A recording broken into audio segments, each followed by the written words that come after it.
How much time do I have? I think you had 2 minutes. At the other podium is Kate Graciani here? What about Enrique Ramirez Martinez? I'm looking at the numbers. Those are the speakers, 136, 137. Is Cameron Ramos here? Liam Dyer donated his time. Kayla Hartman spoke already. That was 140. 141, Mark McCartney. He's not here. Brian Register, we just heard from. Is Brian Register here? Yeah. We just heard from. Is Matt Arnold here?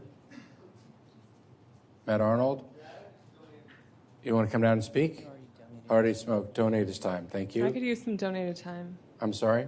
I could use some donated time if anyone wants. Okay. Is Emily Grace Clark here? No? What about Deborah Way Salinas? Deborah Way Salinas? What about Eric Goff? Why don't you come on? Mr. Goff, you have some donated time from Justin Hillsmith. Is Justin Hillsmith here? No? You'll have 1 minute. Go ahead. You have 2 minutes. Okay, well, let's see. My name is Brandy Tribble. I'm from District 1. I'm a street artist. I spent 11 years in foster homes and subsequent years homeless due to a lack of social services for individuals like myself. In 2012, I was homeless with my daughter, who was 3 at the time. I was incredibly disadvantaged as a poor person, but the way I look at it is it's a true testament, really, to my white privilege, which was the only sense of hope that I had at the time, which is a shame to admit. I have a brother. He is a black man. He is presently homeless and battling addiction due to overall hopelessness and perpetual, ongoing, and never-ending systemic racism and discrimination. He spent most of his adult life unfairly targeted by the police. His character and existence have been criminalized. He spent countless years in jail because he lacked the resources to post bail or defend himself appropriately. So while my brother and I come from the same economic and familial circumstances, my privilege sets us apart. Because I don't look like my brother, a black man, I'm continually granted opportunities, unearned affection, and the proverbial get-out-of-jail-free card. In fact, I have never, ever been stopped by the police, sans minor traffic violations. Because of white privilege, I was able to turn my life around. And as I said before, I'm ashamed to admit it, but it was my privilege that gave me hope. It was my privilege that gave me a job, my privilege that put a roof over my head. It's whack, but it's the truth. So hope and privilege was my only coping mechanism to pull me out of destitution, and that's a dirty, dirty hope. I don't have much to say, but I do have my story to share about my life and my brother's life. So I'd like an immediate end of the criminalization of homelessness. I'd like you guys to rethink the angle on how you're taking it. If you want people to move from underneath these bridges, why don't you divert the traffic somewhere else so they don't cause safety issues for the people who need to live there? Thanhave you very much. We're going to give other people a chance to talk. How about you walk somewhere else where people We have to give some other people a chance to talk as well. I think we called Brian Register already. I'm looking at person 143, and I'm looking at 144. I think Matt Arnold has had a chance. And then Emily Grace Clark, I think we called and was not here. We called of 147, which is Deborah Way Salinas. Eric Goff is just about to speak. That gets us to Jacob Aronowitz. Is Jacob Aronowitz here? Thank you. And Ryan Roschert. Do you want to speak? Come on down. Go ahead. Mr. Goff, you have a minute. Hi, my name is Eric Goff. It's getting late. We're all getting tired. Imagine going home tonight and not being able to sleep because you don't know if someone's going to wake you up and kick you out of your bed. That's what we're talking about tonight. I'm with Aura. We call for an Austin for everyone, and we usually focus on the everyone, but I want to focus on the for a few seconds. Austin needs to be for people, and sending the police to arrest people for merely not having enough money to have a place to sleep and who are stressed out and not able to sleep because of that is the real criminal act. And I know you all know that, and I hope you all fix that tonight. Thank you. Thank you, Scott. Is Linnea Edwards here? You want to speak? Come on down. You have time donated from Glenn Washburn. Okay, so you have 2 minutes. Mayor Go ahead, Adler, Mr. Rochert, you have a minute. Can I ask a real quick question? Uh-huh. I'm looking around the room and I'm starting to watch people peel away, and I know that for so many folks, the whole point of them being here today was that they wanted to see the deliberation part. So procedurally, I'm not sure how we can encourage people, especially if every single other speaker, trust me, I'm never the one to want to silence anyone. I want everybody to be able to express themselves and have their voice be heard. But if every single other speaker is going to speak positively towards the repeal of these ordinances, and if it's even remotely interesting or a desire for you to want to stick around for the deliberation, I think we really should start thinking about a consolidated effort here. That's all.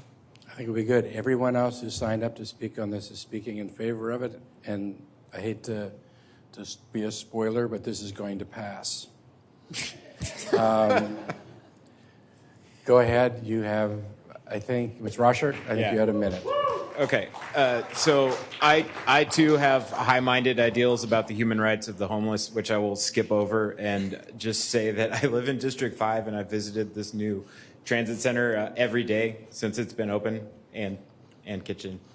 I've visited this transit center every day since it's been opened, and I don't think that we need a specific carve-out for the people that are staying under the Ben White Bridge. I think there's about 4 people, and it's not ideal, but I don't think we need to codify into law the ability to remove them. If we have a better spot in the area, they'll likely go there. Thank you. Okay, thank you. And is Amanda Cavazos Weems here and wishing to speak? Do you like to speak? You have time donated from 2 people. Pamela Brubaker. Is Pamela Brubaker here? No? What about Tracy Henneke? Tracy Henneke? Okay. You have 2 minutes if you want to take it. I think you had 2 minutes. Go ahead. Hello, my name is Linnea Edwards. I live in District 1. I'm a registered nurse. I volunteer at Hope Clinic, and I'm a clinical nurse specialist graduate student at the University of Texas, Austin. I guess I'll skip over some of my numbers. Mention that our governor signed our spending bill, which includes a $900 million cut to Medicaid, which will really affect how we can serve our most vulnerable and underserved populations within our communities. And in that point, I just want to know, when are the people frustrated with the homeless presence downtown going to start realizing that those cuts to social services and programs are leading to the problems that they're seeing today on the streets? And I have to say that I struggle with the opposition to this resolution by the police. It was Austin's own police officers that taught me about the history of the treatment and ensuing criminalization of psychiatric patients when I attended Austin's 14-week Citizen Police Academy in 2016, where essentially when the lunatic asylums were closed in the 20th century with vague promises of social and community support, those were never realized. And so the police were left to manage this population. Officers, I know so many of you came to your profession with a simple desire to do good and to be of service to your community. And as a healthcare worker, I consider it a privilege to work alongside people who share that desire. And I just wish that you would join me in starting to get angry that such a large portion of your job is managing symptoms of poverty. It's the lack of funding, accessible healthcare, and social services that have failed our vulnerable populations, and the police can never fix that. Removing homeless from urban areas where they have the most access to healthcare, social resources, and the safety visibility is only doing them harm. Criminalizing a homeless person for having nowhere else to go does nothing to address the root cause of poverty. And as a healthcare worker, I see the effects of homelessness and untreated addiction and mental illness among the population. And I really hope that we can work together on addressing those. Thank you, City Council. I've now added the people at the bottom of this list some people that had signed up on 184 that had not signed up on 185. There might be people among that group that are in support of 184 that signed up for that are not showing for or against on 185. So I'm going to stop saying that everybody left to speak is in favor, because I don't know that. And then I think you asked the question, Councilmember Tasha Harbor, whether there's anything procedurally that can happen. The council can decide how it wants speakers to speak at any time that it wants to. The council sets the rules, so the council set the rule that said that the first 20 would have 3 minutes and then 1 minute thereafter. At some level it becomes unfair to go late because people are missing, people have to leave. I mean, there's no way to make this a fair process for everybody when we get past midnight, because either you're limiting some people to speak or you're limiting people's ability to watch deliberation. But in answer to your question, the dais can treat speakers how it could set the rules in its discretion, however it wants to. All right, back to where I think we are. Is Dave Pinkham here? I yield my time. Thank you. Is Garrett Neves here? Just left. Okay, what about Bob Batlin? Do you want to speak? Yep. Okay, you have time donated from Mary Lou Batlin. Okay, so you'll have 2 minutes, Mr. Batlin. How much time did you have? 2 minutes. Go ahead. State your name. Howdy. My name is Amanda Cavazos Weems. I'm a union organizer and a former City of Austin lifeguard. I was going to say a whole thing, but I'm going to cut it shorter. Sisters, brothers, siblings in the struggle, this is why we organize. I really appreciate the council and the mayor for doing the right thing and supporting the most marginalized communities in our city. And, the reason I got into this work was because I was tired of worrying if my coworker who was living in the Greenbelt was going to be okay after every big storm. I was tired of watching my coworkers come to work hungry. I got tired of wondering if my pregnant coworker would be okay when she couldn't take time to see the doctor and take care of her baby.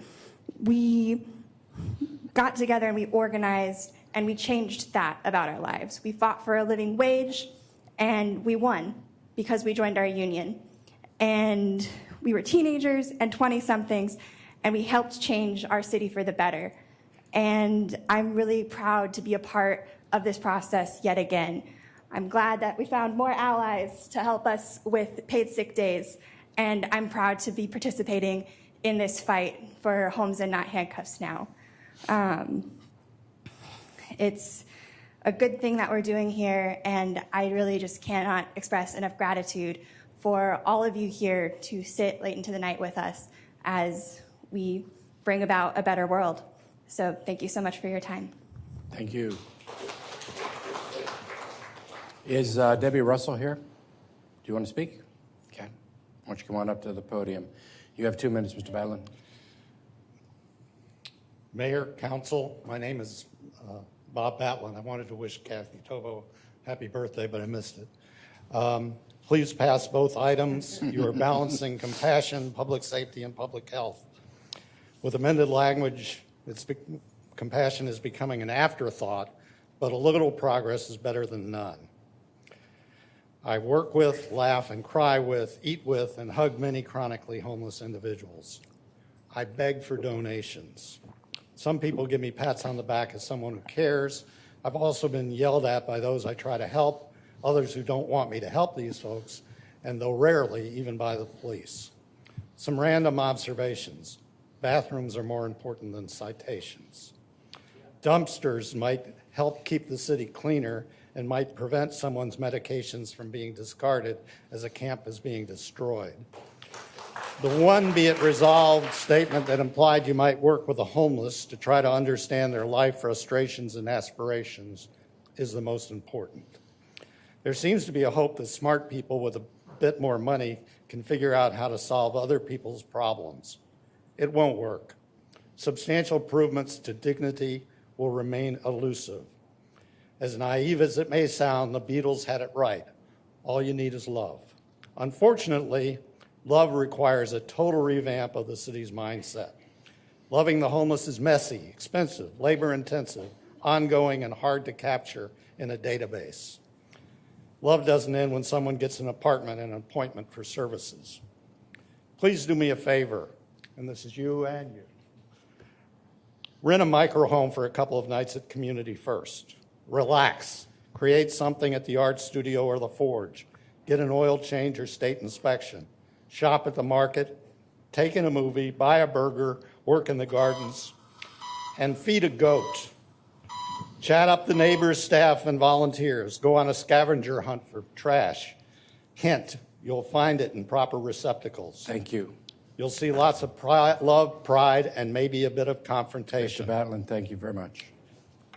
All right, the next speaker is David Bradley. Is David Bradley here?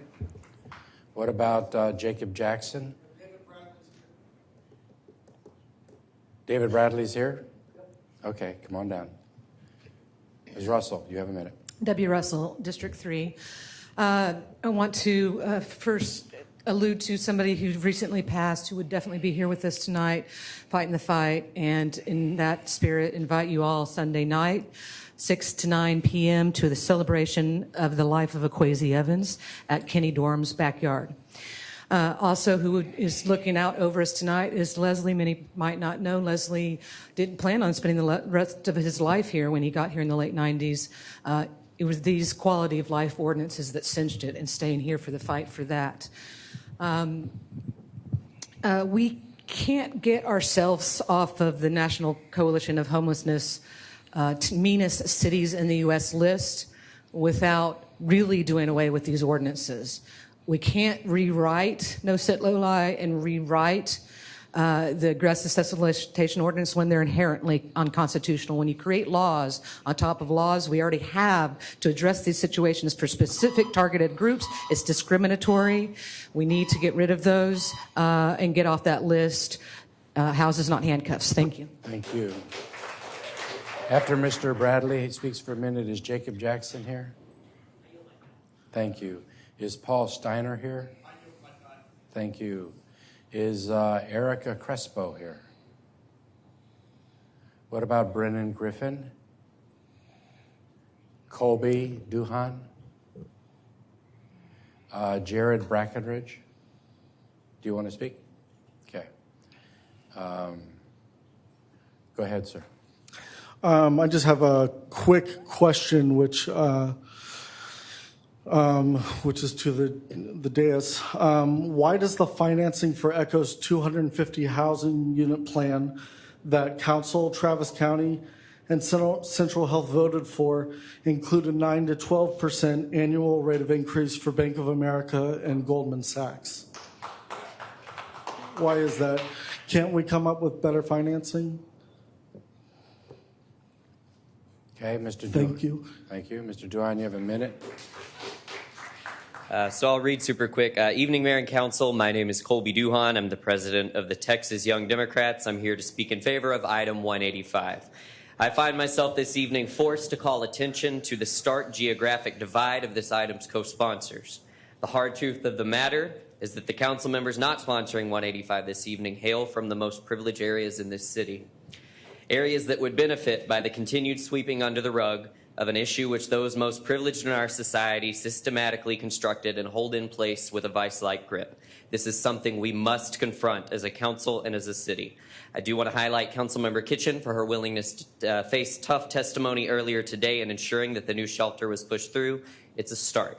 But I'm asking you all to do better. There is no reason that this proposal should not have had 11 sponsors this evening. There is no reason it should have taken us this long to right this egregious wrong. There is no reason that council members representing our city's most marginalized should have to shoulder this effort alone time and time again. You can correct this tonight with an 11-0 vote in favor and the promise of engaging as co-conspirators in deconstructing the failed policies that hold our city's most vulnerable right where they're at. Thank you very much. Is Aaron Starr here? Aaron Starr?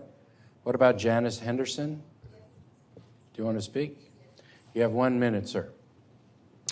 Good evening, council and mayor. I first want to say that my name is Jared Brackenridge, right? Houston Tillotson University student. I was going to take your advice, Councilwoman Natasha Harper Madison, but I just had to say it. For those of these UT students that are in here talking about how unsafe they feel, Houston Tillotson University is the first institution of higher learning here in Austin, and we're right there next to 35. So we have that same experience, but however, we don't have this experience that y'all are talking about, saying that, you know, you feel attacked when you walk past these homeless people. I don't believe that. However, you walk past them, right? If you don't feel safe, there's this rule: walk with another person, call the police. But however, what I will say with all of this, I guess you could say, is I see it as an attack against people of color. As we know, they are the majority that's homeless. If you go past the arc, that's what you're going to see. So I feel like this is an attack against people of color. And I will say that there's nothing wrong with sleeping on the side of the sidewalk if that's where you are forced to sleep. Right? I'm going to give y'all time back. Thank you, Mr. Brackenridge. Before Ms. Henderson speaks, I want to know if Ranjana Natarjan is here. Okay. And you have time donated from David McMichael. Is Mr. McMichael here? You'll have 1 minute. Go ahead, you have a minute. Me. Good evening. My name is Erin Starr, and I live in District 1. I'm a member of ATX Resistance Action, and a member of our group who was unable to be here tonight lives in South Austin and has befriended a number of the homeless people who live under the Ben White Bridge. He has interviewed them about their concerns, and the one thing that they all feel causes them the most stress are the periodic sweeps that APD does of the area, where they throw out their belongings and force them to disperse. While they say that there have been some police officers who have been kind and respectful, there are many that are not. One name that came up in every single interview as being a particularly cruel officer is Officer Aaron Townsend. He was observed exiting his car, yelling and cursing at the homeless, kicking over shopping carts, taking away people's belongings and forcing them out from under the bridge, something he particularly enjoys doing during the worst possible weather, thunderstorms and cold. As a resident of this city, I must insist that Officer Townsend's employment be terminated without delay. Thank you. Is Janice Henderson here? Janice Henderson? Are you Janice Henderson? Yes. I'm sorry, I had it wrong. So you have 1 minute to speak. Okay, Is Ranjana Natarajan here? And you don't need to speak? Okay, thank you. What about Miriam Fiorentino? Do you want to speak? Why don't you come on down?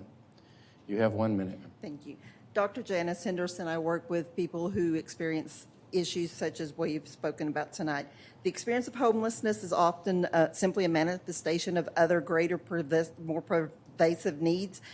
But when you're homeless, the one need you have is the very need to just be. You have nowhere to just be. Who are these people who experience this? They're vets. They're people who are escaping domestic violence. They are formerly incarcerated who can't rent an apartment because of their records. They're my son. They are not committers of further crime. They are not committers of harassment. They are the folks I see who say to me, "Hi, Mama," because they know me and they know my son. They are the man who knows that I have a disability and offers to carry my groceries from the grocery store. They are the man who knows because of my disability I have financial issues and has offered me a sandwich because he wanted to make sure I had food. Please keep these people in mind. Don't criminalize them further. Thank you. Is Emily Garrick here? Emily Garrick?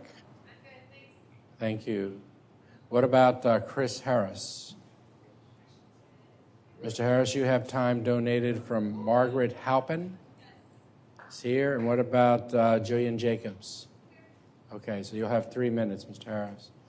I think you had a minute. Go ahead. Good evening or good morning, I'm not sure which. Mayor, Council. I come here this evening. What's your name? Miriam Fiorentino. I come here this evening wanting to offer empathy to you all, as it is really late, and to everyone else here who cares about this issue on both sides. I hear a lot of tiredness, I hear a lot of fear, and I hear a lot of desire for well-being for themselves, their family, and their communities. And in that spirit, I want to say happy birthday as well, because my birthday was the same day. And it is that empathy with which I come this evening. And I know I could have given my time up, but I also come representing other folks who have been marginalized. And I want to continue to advocate for conversation. It's going to take all of us to be able to solve this issue. Thank you. Thank you. Is Selena Stewart here? Do you want to speak? Come on down. Go ahead, Mr. Harris, you have 3 minutes. Thank you, Mr. Mayor and Council. I'll try to be brief. For too long, we have relied on police and jails to handle our social and economic problems in our communities. Homelessness is one of the biggest, and one of the ways that we have most failed our community by, instead of using the resources that we put into policing, that we put into the courts, that we put into the jail, using them there instead of using them on solutions that would actually work to not only help people get out of homelessness, but actually prevent it in the first place. And so I say to you that this is an opportunity. I want to thank you so much for your leadership on this issue, for doing the right thing as it relates to decriminalizing the most unavoidable behaviors of existence. We don't believe that these ordinance changes go far enough. And so to end the criminalization that will still be allowed underneath these ordinances, it will be necessary to continue to move people out of homelessness and to fix this problem. You are still going to have people that ultimately need to sleep in our streets right now, that ultimately need to lie down and sit, and will be criminalized via the exceptions that remain in the ordinances that are put forward. And in order to prevent that going forward, we have to continue to put the resources toward actually fixing the problem. And I understand that we have a lot of disagreements with other folks in this room, but I do really believe that it's going to take this entire city. It's going to take every man, woman, and child, all of the resources that we can bear in order to fix this problem. And so I really do want to have an inclusive process that allows us to really do that so that we truly end criminalization of homelessness in all its forms.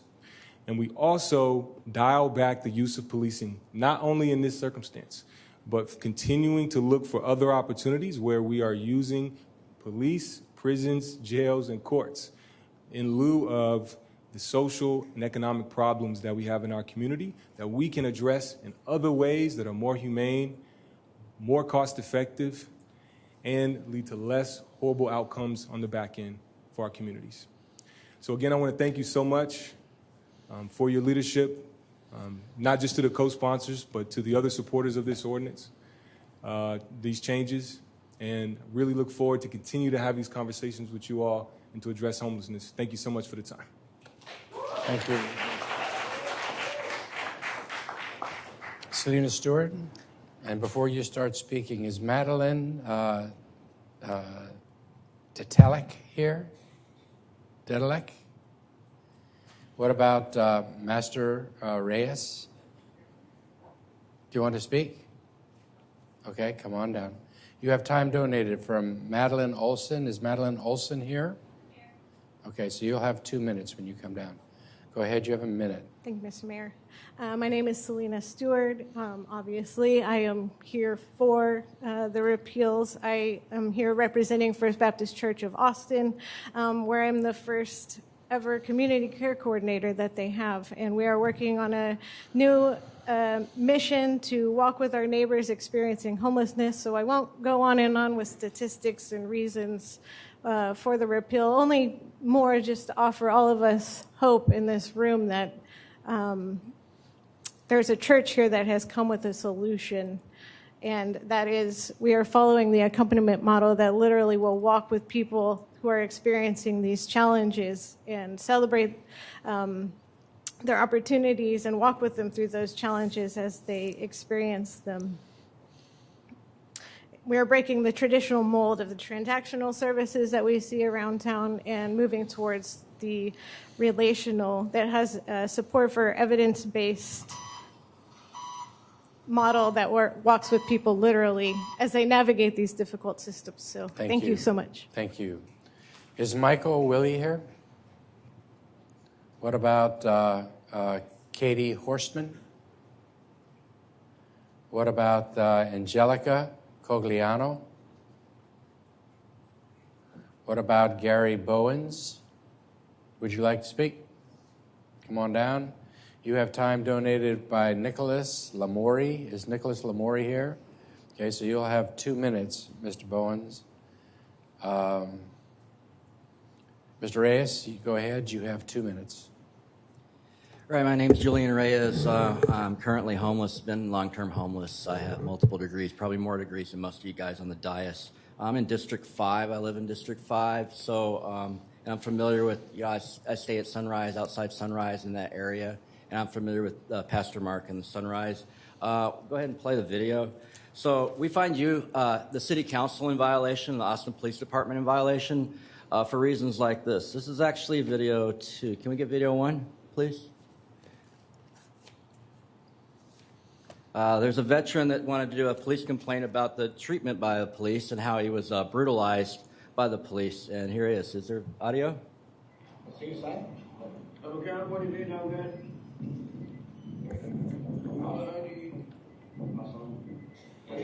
So, tell me about your incident with the AP. 2 years ago, I got beat up by an officer named Officer Kaiser. I was in a wheelchair. My leg was in the boot. You see that wheelchair? Yeah. I was in a wheelchair. This was in the boot. This was in the thing. A cast. I was in a cast. A metal cast with a tent. And your arm? And my arm is in this thing. You picked me up. You bothered me.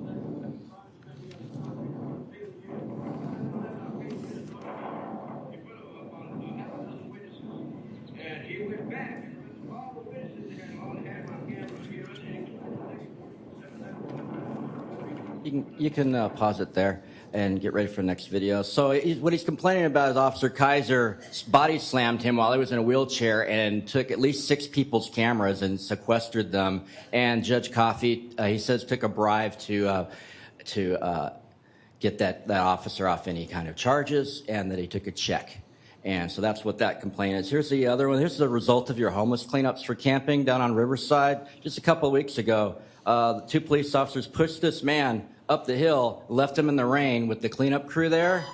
And this whole video is that man's struggle after negligence of the city. So you guys are causing, last year you caused 146 people to die on our streets through the criminalization and negligence of the city. So we find you in violation. I want a full repeal. Thanks. And no amendments. And I do support more talk on 184. Thanks for coming down. Before Mr. Bowen speaks, I want to know if Caitlin McClune is here. What about Daniel Guzman? What about Maya Luna? What about Seneca Savoy? What about Jeff Lafitte? Jeff Lafitte? Pass? I'm sorry? Mr. Lafitte? Seneca. Okay, gotcha. You had time donated from 2 people. Mr. Savoy, Michelle Molnar. Is Michelle Molnar here? No? What about Cassie Philatrop? All right, so you'll have 2 minutes, sir. You have 2 minutes, sir. My name is Gary Bowens, a.k.a. Uncle G, aka the movie Trivia Guy on 35 in St. John's. Yes, I am homeless, but I've had plenty of problems with the police department, and they're the only ones that do bother me. The area where I sleep, not camp, because I'm from New York, I don't know anything about camping. I don't know about pitching no tent. I don't know anything about any of the factors of camping. The area that I sleep is very peaceful, and I must say the people that are homeless in that area will come to the area where I'm at, and they will lay their head down because they know they're in a safe spot. I had strict rules in that area. I've also had a meeting with Greg Kassar at that area, and the first question he asked me is, where can we put the homeless? Right next to the area where I sleep, there's an empty Home Depot's been empty for the last 10, 20 years. I said that'd be a perfect place to put the homeless. Greg Kassar, I want to commend you on the work that you're doing with that Home Depot. He has entered a agreement with UT to build affordable housing in that area. I don't know if you're going to tear that building down or if you're going to build another building, but what I have a question is it going to be for affordable housing or is it going to be for the homeless? And if it's for the homeless, thank you for taking that suggestion that I gave you, because that was the first question you asked me. Mayor Adler, May 14th, I wrote a letter I sent to you, the Police Chief Brian Hanley, and the Austin Statesman about the police and their criminalizing of this homeless situation. The homeless are the victims of this criminal act. The police are the ones that pursue that nature. Thank you for coming down and talking to us. Is Jeff Lafitte here? Jeff Lafitte here? What about Eva Lafitte? Eel. What about Amanda Woog? Okay. What about Timothy Bray? Thank you. What about Jen Ramos? Do you want to speak? Come on down. Mr. Savoy, you have 2 minutes. I apologize for any part I play in prolonging what has already been a long process. This is something that's been very difficult to rein in attachment for me, both because of my personal story and because the first time that I stood in front of this microphone was the night that you all took up the ECHO plan and homelessness, and about half of the people there to testify chose instead to talk about this issue. This is something that's been a long time coming and has taken significant work. And I want all of us to realize that for some of these things where we are actively doing harm, that it shouldn't. The state of evidence and study around the effects of homeless criminalization were not a difficult knot to go through. All of the meta studies point in one direction, direct experience from cities across the country that have reduced homelessness point in one direction. And I realize that the political opposition can be hard to overcome. People's fear can be hard to overcome. But ultimately, when doing harm, we have to stop. And I'm glad that we've chosen to stop tonight. I know that, as Chris Harris said earlier, there are many areas where we are using enforcement as a solution to social problems. And I hope this can be an example, like Freedom Cities was last year, of ways in which we can simply stop doing harm. It's hard to hear some of the things that people have said tonight, and I hope that we can put together the coalition and the force that ends the rhetoric that equates the experience that I and so many others have lived through as being one of criminality, and ultimately prizes the discomfort of people who see me suffering over my suffering, right? That I was too. Sorry about that. It's okay. Thank you. Beatrice Williams, I think it's Amanda Beatrice Williams? What about Joey Jitzeg? Do you want to speak? You want to speak? Come on down. Ramos, you have a minute. Good evening, Mayor and esteemed members of the Austin City Council. My name is Jen Ramos, and I'm the president of the Austin Young Democrats. I'm a resident of District 9, and I'm speaking in support of items 184 and 185 without amendments. My mother is a domestic violence survivor. On several occasions in my life, we have been forced out of our home at a whim of her abusive spouse with nowhere to go. Had my mother not received support in order to eventually leave, we could have easily been on the streets. Or my family was lucky. Not all families are fortunate. The truth is that we do not know the stories of our homeless community, but that does not make them, our most vulnerable community, any less worthy of compassion and understanding. I hold the heavy weight of privilege that I can testify before you today. And I understand and the irony that those who were directly affected by this policy and the decriminalization of their survival are unable to testify in their defense. That does not mean they are any less deserving of compassion or humanity. Council, when all is said and done, we will leave these chambers and go home to our families. We will find our beds, and we will go on with the tribulations of our privilege. Property taxes, finding a late-night dinner, or laundry that we put off. For many Austin, they will be seeking a place with light and sleep to hope that they will make it another day. Thank you very much. Thank you. Is Samantha Meyer here? Samantha Meyer, do you want to speak? Come on down. You have 1 minute. Okay, I always have to test the mic. Good morning / evening / whatever this is, Council and Mayor Adler. My name is Joey Gitzig. I am the president of the Disability Caucus for the Texas Democratic Party. And I am here to say that I, too, recently graduated from the Citizens Police Academy, which I really encourage all of my activist friends to do because they are very forthcoming with all of your questions.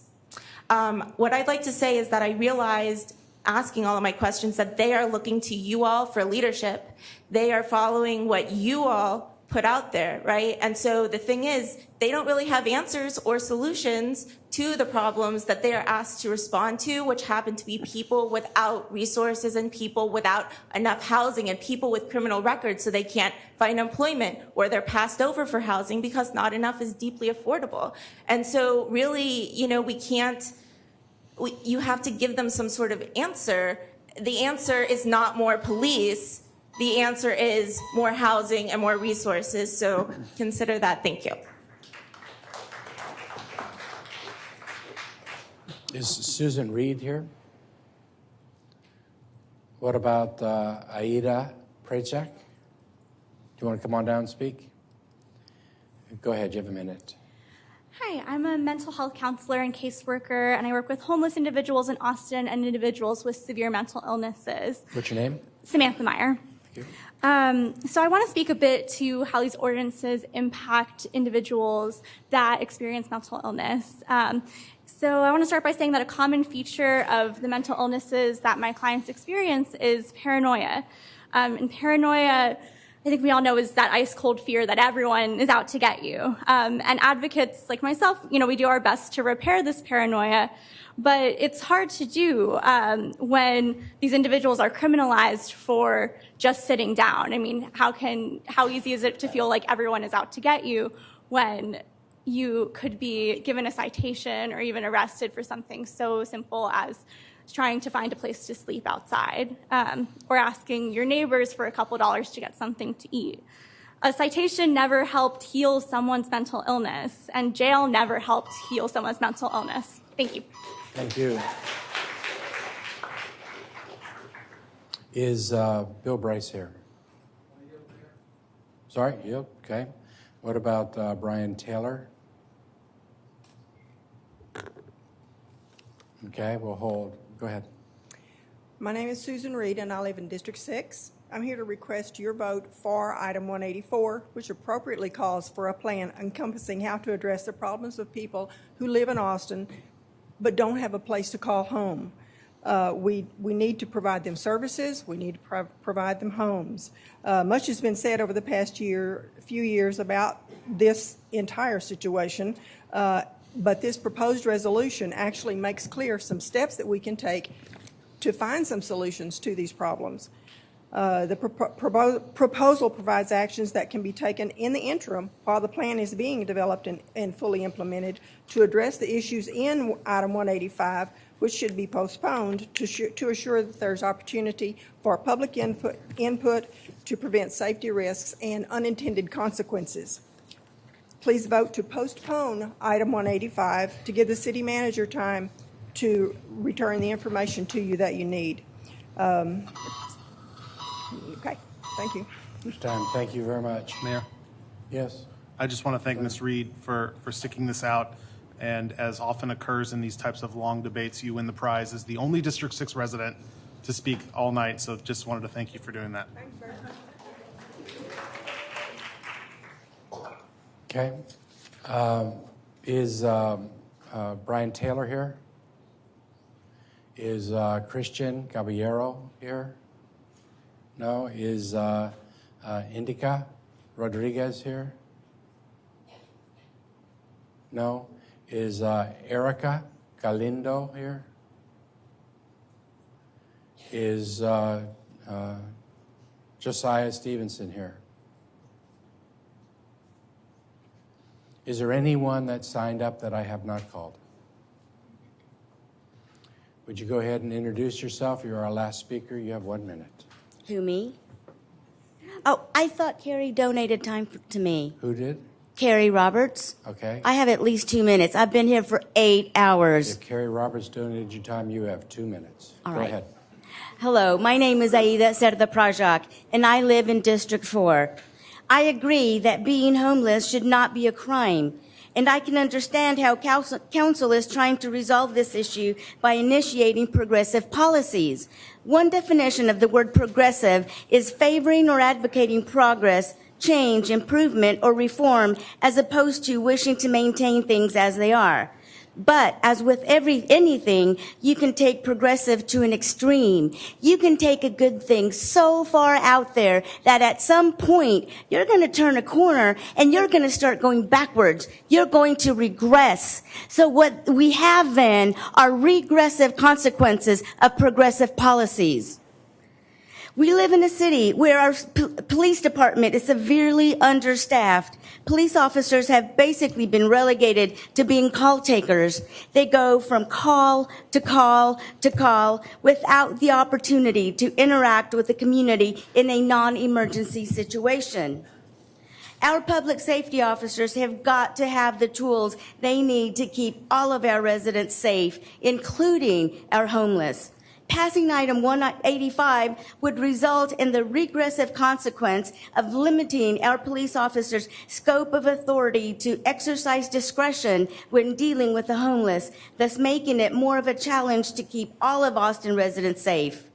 As there hasn't been any formal community input that would have given our community an opportunity to voice our concerns, I urge council to pass item 184 and postpone any action until you can gather feedback from your constituents. Thank you very much. Thank you. Colleagues, those were all the speakers that we had signed up on 184 and 185. We're now going to consider each one of those in turn. We're going to begin with item number 184. It's my motion. I move passage of 184. What I've handed out is in version 3 in the upper right-hand corner. That's what was posted a day or two ago. I've lost track of days at this point. But it was what was posted. There are 3 amendments that I've offered. One that's called just Adler Amendment, one that's Adler Amendment 2, and one that's Adler Amendment 3. The first one is the amendment that speaks to the language this morning of the person who spoke in citizen communication about it amends the list at the end to also ask staff to take a look at the broader, I'm sorry. I was just going to check and see, do you need a second? I do, good point. Is there a second? Be happy to. All right, thank you. Thank you, Councilmember Poole, for that. The second, I was actually still making the motion, the base motion. The First Amendment was what we had in the citizens' communication. The Second Amendment is language that was suggested by one of my co-sponsors, so that the manager's not creating everything new, but building on earlier work done by the city or being done by others, because I think that some of the downtown organizations are already working on some of these issues, and we want to make sure we include that work. The next one is an amendment that says, as we have discussed, and as Councilmember Tovo discussed, as we take a look at trying to put something around the city in each of the districts, that anything that's temporary would sunset after 1 year, so as to make sure that we're not putting something up that is inadvertently permanent and puts the pressure on us and keeps the pressure on the community to find more permanent solutions. I would make that my base motion. There's also the amendment that comes from Councilmember Tovo, that Councilmember Tovo has handed out. There's an Amendment 1 and an Amendment 2. The first one adds a whereas clause. I would accept that as an amendment into the base motion. And also Amendment number 2 that's gives additional information with respect to the locker question. That would be my base motion. It's been seconded by Councilmember Poole.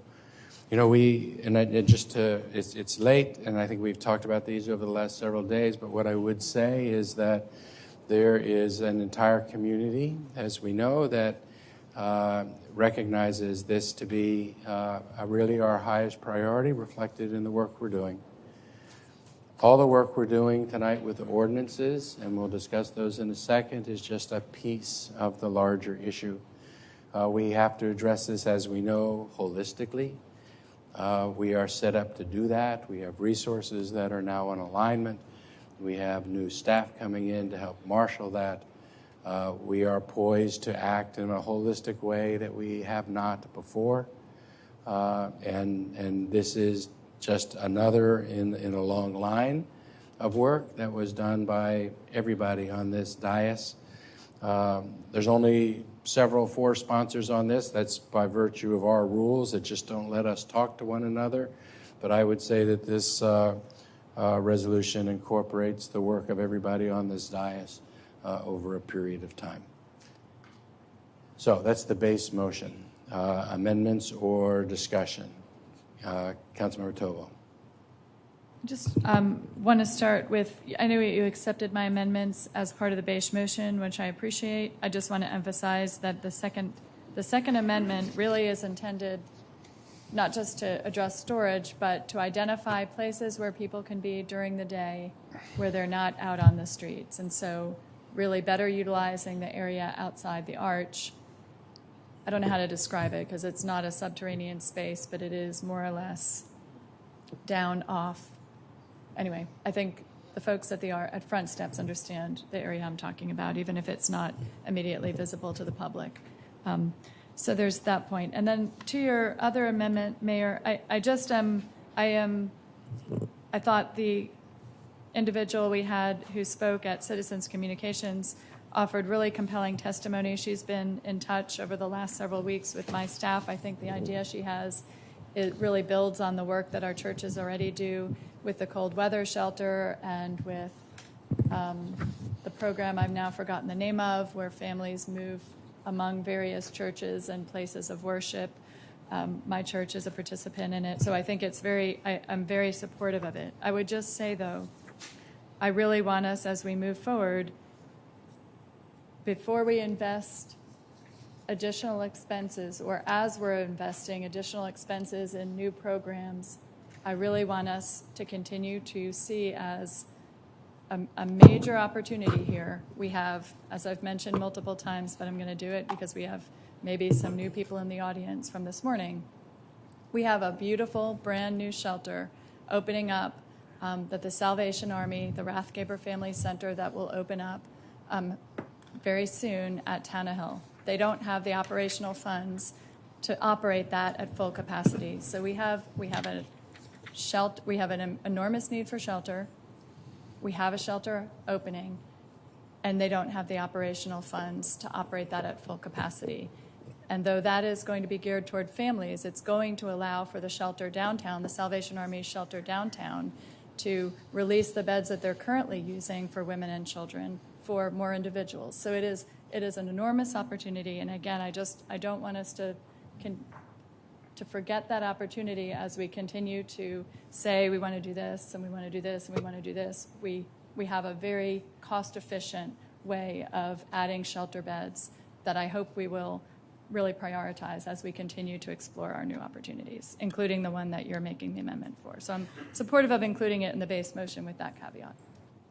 Thank you. Further discussion, Councilmember Alter. Thank you. I was pleased to be a co-sponsor on 184. I wanted to go back to something I mentioned, I think, 4 hours ago, which is that I wanted to hear from the chief. I'm particularly interested on the chief's comments on 185, but before we vote on 184, I did want to see if the chief wanted to make any comments on 184 before we proceed, if there were concerns that you have about 184. I want to ask you about 185 too, but it may be more appropriate when we get to that. But I wanted to give you an opportunity if there were some things that concerned you about 184 or ideas that you had that you wanted incorporated to be able to express those. I appreciate that, Council Member, and good morning, Mayor and Council. And I would say at this time on 184, I don't think that I have any comments. I think 185, if it's appropriate and you have questions, that would probably be the time for me to speak. Thank you. Thank you. Okay. Councilmember Kitchen. I appreciated the opportunity to co-sponsor 184, and I do have some clarifying language that I would appreciate the opportunity to include, and I would really appreciate my colleagues supporting. So and there's been some misunderstanding about what this amendment is, and so I'm going to go into I'll be fast, but I want to go into a little bit more detail because a number of speakers have misunderstood, and I can understand that it's hard to have everything in front of you. So I just want to make it clear. And would you put up the overhead, please? So basically, this goes in the very first be it resolved, and the first be it resolved is really important because that's the one that says we got to get to the heart of the matter, which is we have to find places that people can live. And so this one talks in terms of looking for identifying safe places that people can camp, that they can have parking areas, that there are storage lockers, bathrooms, showers, and laundry facilities. That, from my perspective, I think it's not, and I don't think anyone thinks this, but it's really important that it's just not good enough, I don't think, for Austin to say it's okay for folks to live on the streets, under overpasses, and in the green belts. We can do better than that. So this section is all about thinking, and there's a list of points in here about ideas and thinking about what we should be doing in thinking about where it's safe for people to be and where it's not safe for people to be. So I am only suggesting, and I put a second version out to make it clear that I'm suggesting as a possible option that we consider that there are areas that may not be safe for people, and we're not doing anybody a favor by pretending that there's, not pretending, but by not speaking to the fact that there may be dangerous areas. So I'm not talking about all areas under freeways. I'm simply talking, and that's what this is designed. I'm talking about medians, many of which are very narrow medians, which means narrow strips of pavement between traffic that's going fast under freeway intersections, where you might have buses that are coming every 10 or 15 minutes. I'm talking about steep slopes, that if people are staying on those steep slopes, they're at risk for rolling into traffic. I just don't think we're doing anyone any favor to not think about those kinds of places. So my amendment only suggests that as we start to think about places, the language that you have, Mayor, says propose reasonable time and place opportunities and limitations on camping sitting in line. I think it's really appropriate when we think about limitations that we focus on safety. And I'm talking about safety for people living on the streets. And first off, I don't think that it's good enough to have people living on the streets, but we've acknowledged tonight that as fast as we can, we need to get the resources so people have options.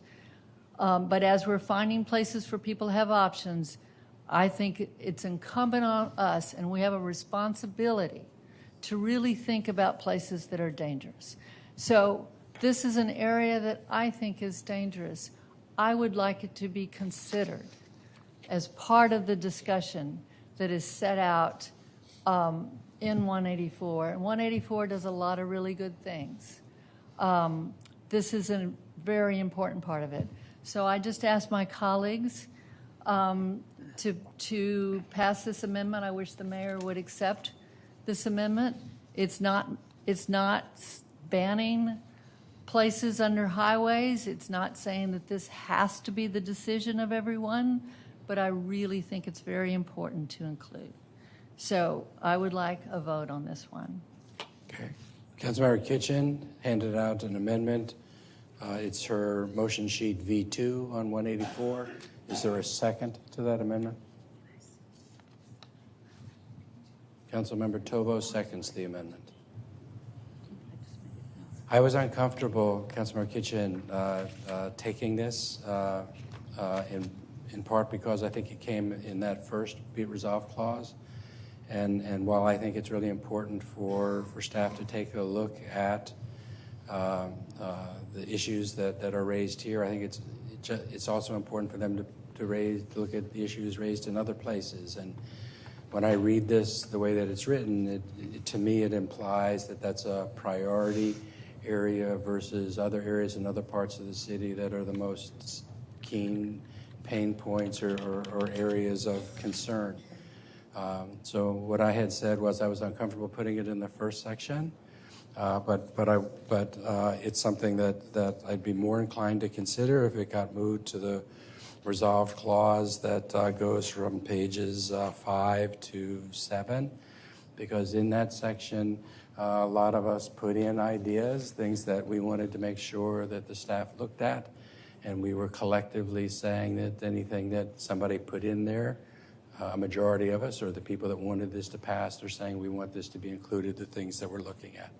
So that was why I don't support putting it in the location as you indicated, and you said you wanted it there, not in the other place, and certainly you have a right to ask, and a majority of the council could decide that. To me, it implies a priority for that area that I'd rather have the staff take a look at and figure out in that short window that is addressed by that first resolve clause, what's the appropriate places to look at and move on. Okay, I'd like to speak to that. The reason I would like to see it in the first one is because the first one is about taking quick action to identify, as I read,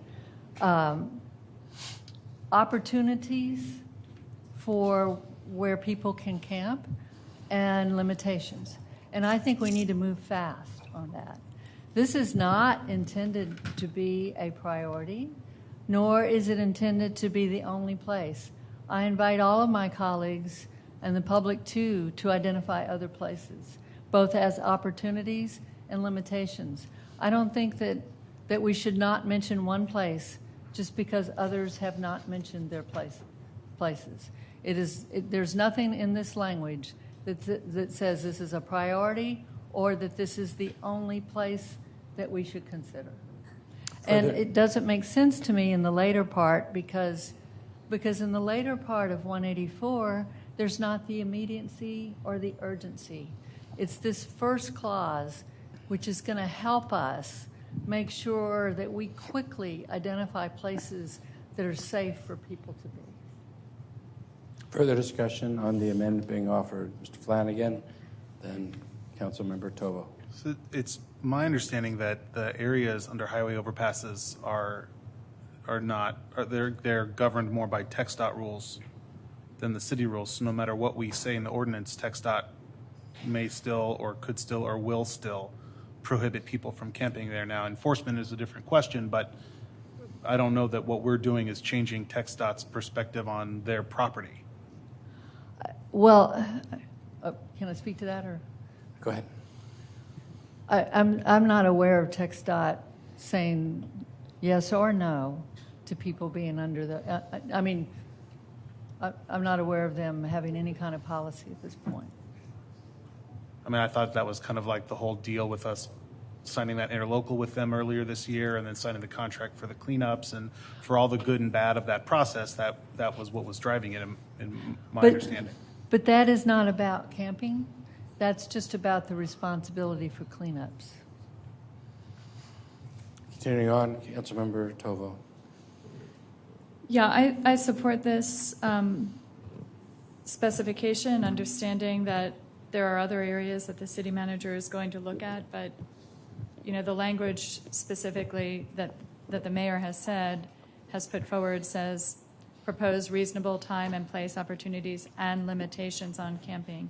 And I think pointing out that we want a particular look at an area that we feel could pose safety concerns is reasonable. I mean, I feel about this the way I felt, I guess it was just yesterday, though it feels like about 3 weeks ago, we were talking about the Rainey pilot where someone was just hit and the need for immediacy. I mean, I can't in good conscience say that we believe as a council that those are safe places for people to sleep. There was someone killed in October 2017 sleeping underneath the I-35 overpass. I mean, these are unsafe places for people to sleep. And I think that is an area that we should have the city manager's eyes on. Hey, hang on, please. Excuse me. Excuse me, you're invited to watch the deliberations on the council. You're welcome to be here if you would like to be here. And let me say, I completely agree, and that is one of the reasons why my office is so focused on issues related to homelessness, and we will continue to be as long as we're here in this place in City Hall. We will continue to work, as I said this morning, or maybe it was yesterday. I mean, you're absolutely right. We end homelessness with housing, and everyone on this dais is committed to that. Further discussion on the kitchen amendment. Councilmember Ellis. I've got a couple thoughts because I know this area. I know it's a very precarious area. I've seen the gentleman that has a recliner on this median. I wonder how he keeps his recliner. But I think my concern comes from people are taking refuge in these locations because it is one of the safer spots. And if we start disallowing people being under highway overpasses, that's when they start moving into green belts, and then we end up with some of the other issues that come with it. So I know you're bringing this from a very good place, and we were just able to move forward on our South Austin shelter thing that you have brought up. But I just don't quite feel comfortable with it being placed in this part of it. Even though I would be okay if the manager included this as all-encompassing, it does seem kind of like a pointed call-out. Could I speak to that? No, let me give other people a chance to speak too. But you'll get a turn. You can speak to multiple people, but some people have raised their hand and haven't had a chance to speak at all yet. Other people to speak on this. Councilmember Alter. So when we were drafting this section, we were really trying to allow staff to have an opportunity to use knowledge and expertise to propose some of these places. And there were places that I wanted the camping to be limited, and I decided that it was better to be clear that we were going to come back with opportunities for camping and limitations writ large, and that we weren't going to call out that we didn't want camping in X, Y, and Z place, or that we wanted to allow it in X, Y, and Z place, that really wasn't the place for that to happen in this resolution. That being said, if you wanted to put it in lower down and have it very specifically, that'd be fine. And I do agree that it should be one of the areas that we consider. I have no qualms with that at all. It was just there were a whole lot of other things that we didn't put in because we didn't want to prejudice what would come back to us in both the opportunities and the limitations. Further discussion on version 2. Councilmember Poole.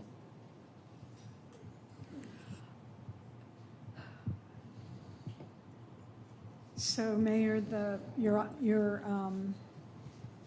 thinking that not that what Councilmember Kitchen wants to do isn't appropriate, but rather where she wants it to be. You would rather it be in a different place in the larger document. So I'm wondering, because I think we all want everybody to be safe, and sleeping on a median with cars driving by really close isn't necessarily wouldn't be where anybody would choose to sleep, I wouldn't guess. But where would you suggest this language go? Yeah, and my sense is that in the section where we've put lots of different ideas that people brought forward to take a look at is the resolve clause that begins on page 5 and runs through page 7. I mean, I've heard discussion that says under the highways is both the safest place and the least safe place. And I'm just concerned about giving a direction. We had other sponsors of this that were trying to put lots of stuff in that first paragraph, first resolve clause, and I think that what we were trying to do was to not put lots of things in there, because we have a real expectation, Manager, that when we come back from the summer, there's going to, with the new person that you're bringing on board, that we're going to actually go back to the community with real things in August. So it was just trying not to specify. So I would be okay and would support putting that language in that resolve clause that begins on page 5, goes to page 7. I would take it exactly the way that it's written and just put it as an additional paragraph in that section, because I think it fits there better. That's what I would support. That's what I would support. Further discussion on the amendment. Councilmember Kitchen. That, I can accept that, putting it in, where'd you say, on page 5? Well, page 7, right at the end of the list. Okay. I wanted to clarify something, though. Okay. I'm fine with putting it on page 7. I do want to clarify, it's not talking about all areas under overpasses. And that's why I wanted to respond to Councilmember Ellis. It's very narrow. There actually aren't very many places. I've looked under all the freeways. There's not very many places like this.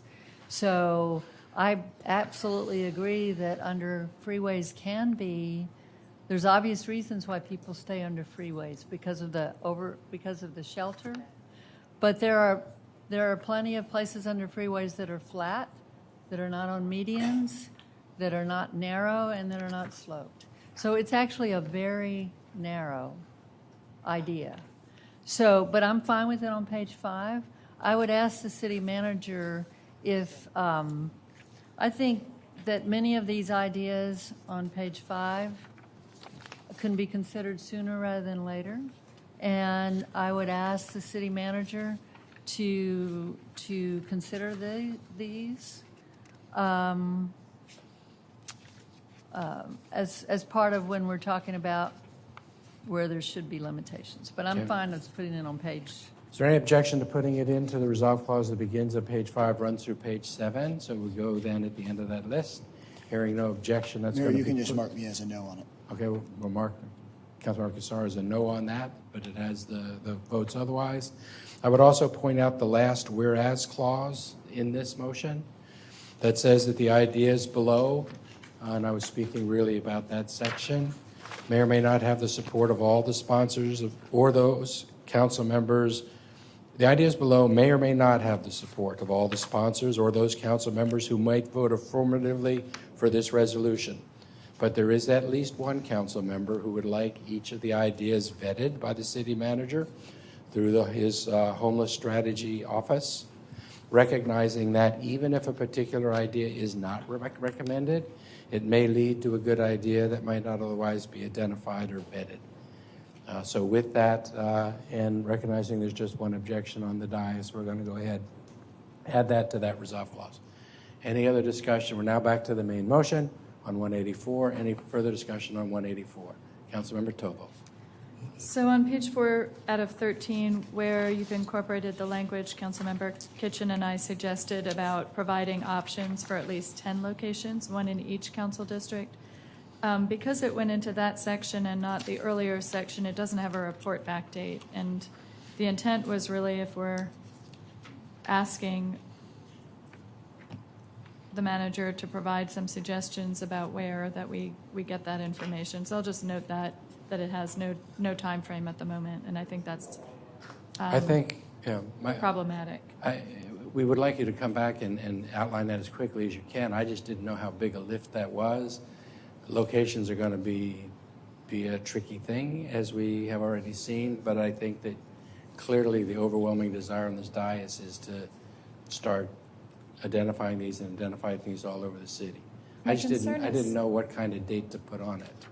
My concern is that the earlier language that is tied to August talks about coming back with locations, but doesn't include the piece that we need locations. I mean, if we're going to identify areas where camping is legal, I think it really needs to be in every area.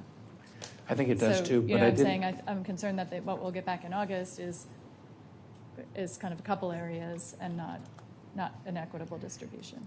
And I wanted to allow the manager and the staff to come back and say, we haven't been able to find a location yet in all 10 districts because it's been 8 weeks or 10 weeks. Yes. But we did find 2 opportunities that are prime for us to move on now. And I wanted the manager to be able to come back with those and not.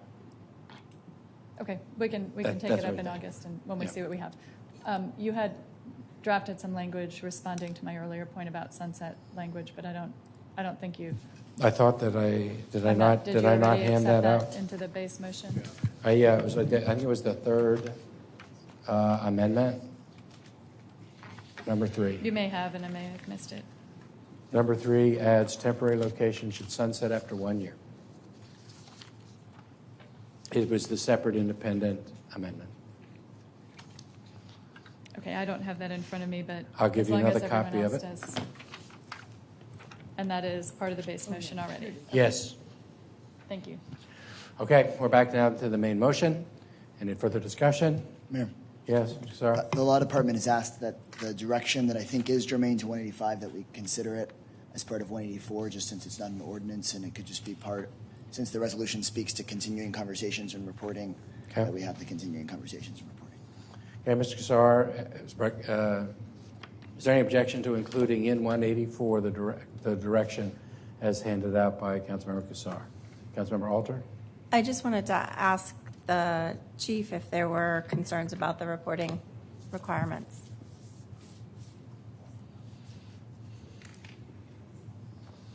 I haven't had a chance to digest this at all, so I don't really know what it means. Certainly. In looking at the reporting requirements that are proposed here, we are very ready and able to provide most of the information that's described here in writing reports about the instances in which we use these ordinances, such as date, time, location, gender, ethnicity. All of those are searchable fields in our report system. But the section that talks about the documented reason for the notice, citation, etc., that is not a searchable field. That would require hand searching each and every report and actually reading them to pull out the reason why we actually initiated that contact. The second half of it, where it talks about the documented reason for including arrests due to warrants associated with previous citations, the reasons in that would be the warrant, but in other circumstances, we would have to go in and actually read all of those reports. So that would be a bit of a difficulty. And then the other piece, which I was going to speak to when 185 came up, but this refers to it, it talks about the date and time the notice was provided. And giving notices is something that I was going to speak to in 185, because that is something that would be a little bit more difficult in the manner in which I've heard it proposed, such as written notices of the such. So if that's appropriate to discuss now, but since it's included here, I felt I better bring it up. Can we take those in turn, first notices and then the documented reason for the notice or citation? Sure. So in 185, the base motion that we moved at the beginning of this was not to have written notice. So we took the mayor's language to not have written notice, but we just wanted to make sure that there was in the tracking every time we give one of these to make sure that we also track that the notice is being given. Okay. If it was not referring to a written notice, then. Correct. No, I think we just change it to make sure that people would have a reasonable It was notice. the language that you've seen that you approved. Okay. Then the question is, can we get to what is it that is tracked on how you document the reason that you stopped someone versus what you don't have? So we obviously capture the reason for the stop, but that would be in the officer's written report. And within our records management system, many fields are searchable. You can search names, dates of birth, ethnicities, race, genders, all of that. But the reason for the interaction is something that would actually be in the written portion. So it's not a searchable field. So we would actually have to go in and have someone read each and every one of these reports to pull out the reason for that initial stop. Was it, say, a call for service? Was it an officer-initiated contact? Was it the result of being at a different incident at a nearby location? If that makes sense, it would require someone going in and actually reading all of these reports to cull that out. Is there not some sort of fix, for example, maybe not in the first quarter, but that by the second quarter, would there be some sort of thing that we could do with the way these are reported that could make this less intensive of tracking our work? Again, there's not a field that would necessarily capture that in our current records management system. It is a limitation of the system. And maybe just for the sake of time, I might propose that if we can leave, maybe put a if possible or something and allow us time to see if there's a way we can approach that, understanding that it is something you would like to see, but understanding that there are limitations to our system and it would require potentially a lot of staff time that they would likely be using to do other types of reporting and crime analysis. Let's do as feasible on the documented reason then. Okay.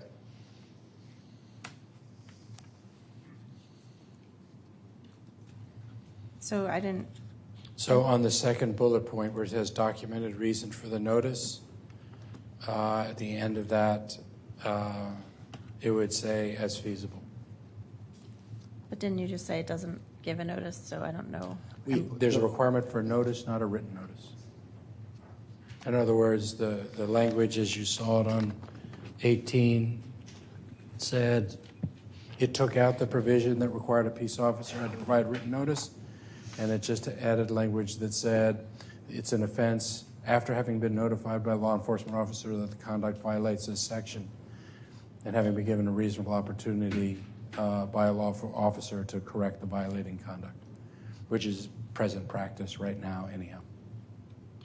Okay. So I'm assuming that's okay because it's This was the language, 1:30, so. language that the chief approved. Do you want to confirm that? Yes, Mayor, as we discussed in light of 185 items, that was the language. The one thing there, it's wanting to capture the date and time the notice was given. We wouldn't have two different times on a report, the time the notice was given and then the time action was potentially taken if the person didn't comply. So we wouldn't be able to differentiate between those two, but we would absolutely be able to give the date and time of the incident. Is there a way to track that the notice indeed was given? Is there a way for the officer to report that the notice was given? Well, the interaction would be recorded on a body-worn camera, so we would be able to go back and validate that the warning was in fact given, and we could make that a requirement to be, again, in the written report, but that wouldn't be part of that searchable field. Yeah, I think a question here, Chief, is just that as folks get used to enforcing the ordinances in the new way, as they're if they get passed in a new way tonight, then I understand that at first maybe some folks it might be useful for us to be able to pull up in a report and see in which cases reasonable notice may still not be being given, or people may not be tracking that they're giving that notice. So that, because of course it's so much work to have to go and check everybody's body cam, I think that's probably even more work than just having folks record that they've given the notice, and then for us to be able to scan those reports to make sure that the notice was given. I think in part, written notice was written into this to ensure that people were being given the notice, because anecdotally we've heard that even though notice is currently required, that sometimes folks have said they haven't gotten it. Regardless of how often it is or anything given, we thought written notice would be a good way to to put belt and suspenders on that. I understand the complications with written notice, so we thought a better thing to do would be to just make sure that it's actually tracked that the notice was given, and then as you run these reports that we could show instances where that may not have happened, which just shows need for more training and for us to better comply with the ordinances. Maybe what we would look at potentially is making sure that the officers document the time that they gave the notice and then the time action was taken. And then if we needed to do a random audit periodically on a handful of these reports just to ensure that we were following the expectations, that might be the more manageable way to approach this. So we would just ask folks, write down the time you gave the notice and the time that you took action, and then we could look at samples of them to see how that's going. Again, that would be part of the written non-searchable field, but that's what we would be looking at. Okay, thank you. Okay. It's also possible, too, just to have a check-off. I mean, the question is making sure the notice was given. So it might be something where there's not two different times, but just an acknowledgement that a notice was given. That might be more easily accomplished than doing it this dual recording in the written portion of the report. I think it's making sure that the officer has to acknowledge, I gave the notice. Because that's what you want to track. I think that as opposed to two different times. The notice being given and about how much time folks have could be useful. I think in the end, this probably goes beyond what's in an ordinance. This is really your own policing policy that we probably shouldn't be sorting out here. My sense is that people have an interest in if it's not exigent circumstances, that people have a reasonable amount of time to comply, and that the notice is given in the best that we can do that. I think that would serve to inform the community, because there's been lots of questions on all sides about how this is going to go. The more we can answer those questions for people, that I think the better for all of us. And then we may get to track less just once we are able to answer those questions early. So I just urge for us to try to make that be as transparent as we can, especially at first, and then see how it goes. Sounds good. Further comments on this before we vote? Yes. Well, wait a second. Are we okay with adding now with this change the instruction? No objection. That's now added. Councilmember Kitchen. Just a question for Councilmember Kassar on his direction. I think I understand what you mean, but I just wanted to double check. So the last bullet about the consulting with the stakeholders in the working group and the other folks that are mentioned there, I assume that this is designed to be helpful with some clarity, because you speak in terms of in the development of policies, procedures, and practices related to the ordinance changes. Yeah, so is that what you're thinking? Exactly, and ultimately, it's part of that is duplicative of some of the other things in the resolution, asking people to talk once this happens to figure out how it is what it is we learn from this change and how we do better. Yeah, I know it might be helpful for the chief and for the community to have some discussion about how the ordinance may be interpreted in some ways, in some circumstances. The extent to which I know that Freedom Cities and others have worked with the police department on other issues. So it could be helpful, I think, with regard to, protocols or practices that the police department may adopt with regard to this. Is that Yep, what that's you're the idea. thinking? Okay. Okay, I think we're ready to vote. Those in favor of this item 184, please raise your hands. Those opposed? It's unanimous on the dais. Thank you. That gets us to 185. Councilmember Kassar. I'll move passage of 185 on all three readings. Is there a second to passage of item 185? Councilmember Harper Madison, seconds. Discussion. Just thanks to everyone who testified and who stayed here late. I want to thank Sobeda and Nisha and Braden and Stephanie on my staff, because handling this and mobile home protection in Lake Austin, tax issues all on one day would have been impossible without a lot of people's help.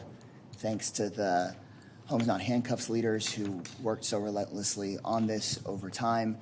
Thanks to who you are, and thanks to Jennifer in particular, who reminded me of the importance of this issue at some critical times. If we care about safety and if we care about racial justice and decency, we can't look away from this issue. These ordinances, as everybody acknowledged at the last council meeting, are wrong, but it's not just wrong, it's not working. We have laws criminalizing poverty, but poverty still exists. We have all these people locked up, more folks locked up in this country than anywhere else, but we still feel insecure and we still have the incidents of violence that have been described today. You go to the jail or to the Arch and it's overwhelmingly people of color and black folks in particular that we're locking up and not serving.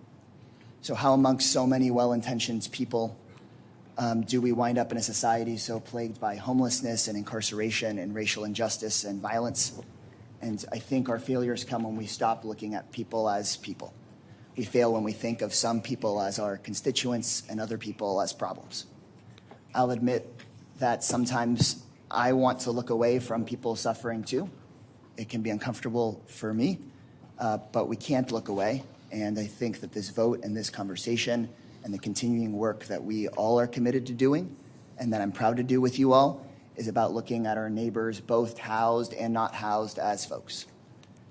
There are good-hearted people here who've asked us to wait on this, that we wait until we have more shelter and more housing before changing these ordinances. But we can't continue perpetuating injustice simply because we haven't fixed everything yet. We've done a lot. We cut a ribbon on a shelter 2 weeks ago. We just voted to buy another shelter today. We passed the biggest housing bond in Texas history, and there's still so much more to do. Being allowed to ask homeless people to move along or to go to jail can seem convenient. Making people invisible can make the problem seem invisible, but it doesn't make the problem any better, doesn't make us any safer. I know that changing these ordinances will be unpopular with some people. I'm not trying to downplay the challenges that we're going to face, but we can take on those challenges in a better way. We can house people, we can serve people, we can address the core issues, we can improve all of our safety rather than perpetuating instability and insecurity.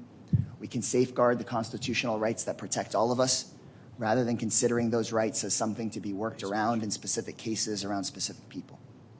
We can all be a part of that solution, regardless of which side of this issue you testified on tonight. We can end homelessness, we can end mass incarceration, we can be a more racially just society. We can see people, we'll all be safer for it, we'll all be better off for it. I appreciate my colleagues' hard work on this. I know it hasn't been easy, and I just want us to live up to who we all want to be.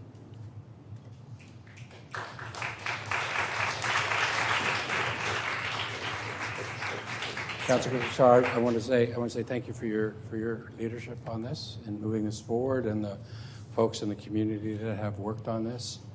Quite frankly, I think that the attention on this issue has really galvanized and helped galvanize the community generally to actually, if there was a way to make it a greater priority, I think that this helped do that.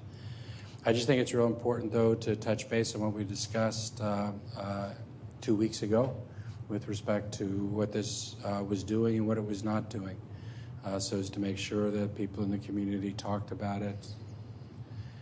Your intent was to decriminalize being homeless, but not to decriminalize public safety risks, threats, and public health hazards. Clearly, the ordinances that we had before did not do that. They made homelessness per se a criminal offense in certain situations, and we were working to address that. I appreciate that you worked with the language to make it really clear, even though at some point you felt that it was being repetitive of laws that were already in place. But I think it was really important to make really clear to the community that there are 3 different buckets. There are the public safety risks, there are the public health hazards, and then there are the situations where someone is just homeless. The ordinances that we're passing tonight were intended to preserve for the police officers the tools to address those first 2. But that third one is something that we have to deal with as a city, and to be able to deal with it without criminalizing behavior, actually giving people good choices, is really the challenge that we have as a community. I appreciate the council's support and everyone's support in writing 184, because that really then focuses on that third bucket and says, this is our challenge, we need to fix that. So I appreciate that work in the way that we have made very clear that nothing we're doing today is intended to in any way minimize, decriminalize, or not seek enforcement of actual public safety risks or public health hazards. But we have to do a better job of actually dealing with the real challenge that we have in this city. Councilmember Alter. Thank you. May I ask my questions of the chief now? Yes. Thank you. Chief, can you go down?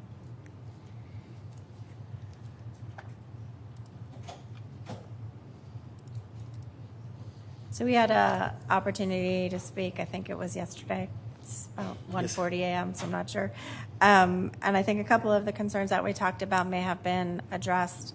But just broadly speaking, I wanted to hear from you about any concerns you have about the implementation of the ordinance as posed.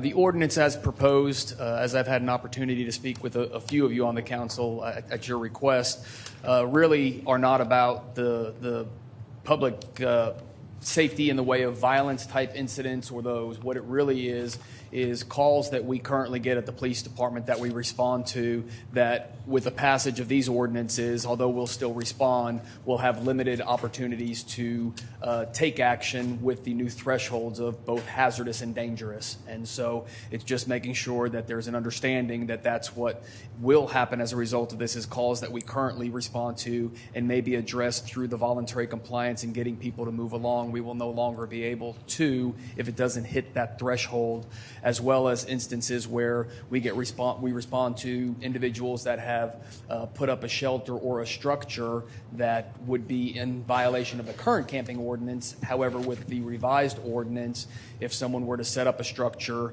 whether it be in Entertainment District, Congress Avenue, the Drag, or other parts of the city, if it was not blocking the passageway or hazardous or dangerous, we would not have the enforcement options to make them move. And then the other area with the camping changes that will be something that we're going to have to work through is individuals that set up camps like we saw in some of the slide presentations earlier this evening.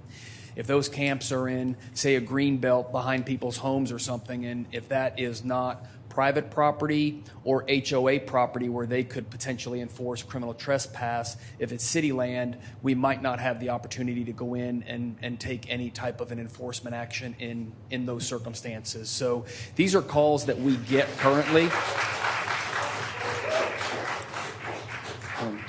So these are calls that we get currently and approach it in the way that we have under the current ordinances, and this will be a fundamental change. And so just to make sure that was understood. But again, this was not about the other issues that can be addressed through the other laws that we have on the books. Thank you. Is there anything else you'd like to share about the ordinances? I'm sorry? Is there anything else you'd like to share at this point?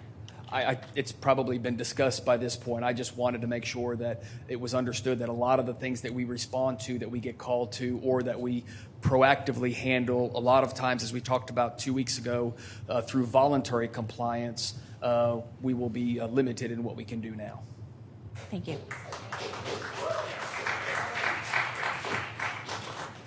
Mayor. So while you're up here, people have other additional questions for the chief? I want to speak to some of the issues that you raised just real quickly, and I appreciate the sentiment. I appreciate the acknowledgement that we're still leaving the tools that exist for the public safety risk and to the public health hazard. I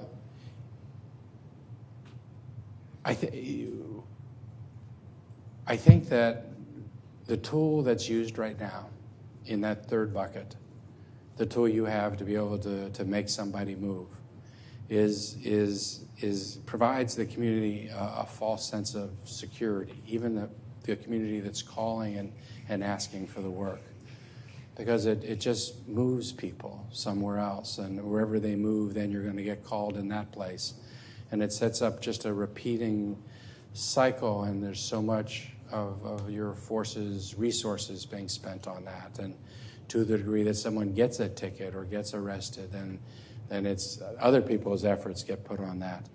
I think that the goal here tonight is to in essence, kind of remove that false sense of security and say we actually have to really deal with this. We have to actually give people a safer place to be if we don't want them to be in that green belt.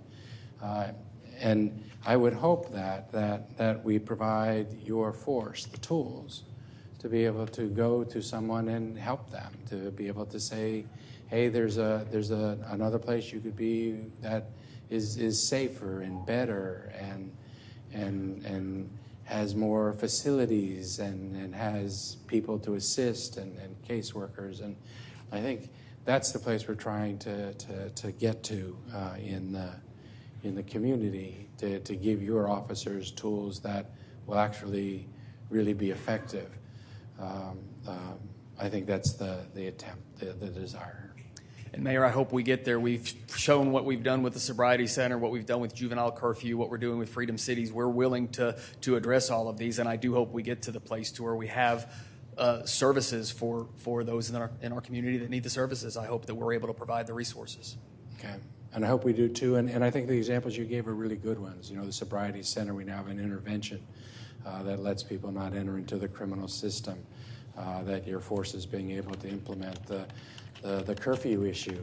There was some concern that you wouldn't have the ability to be able to go up to a child that's out late at night if we took away the curfew, but you have the ability still to go up and say, can I give you a ride back home? And I mean, so, and we've determined that even without the crime, you're still able to be effective, and your force is able to be effective, and we want to find that. And I also think that with the reporting issue, to the degree that that's not true, to the degree that there are problems that are being created, come back to us and say there's an unintended consequence here.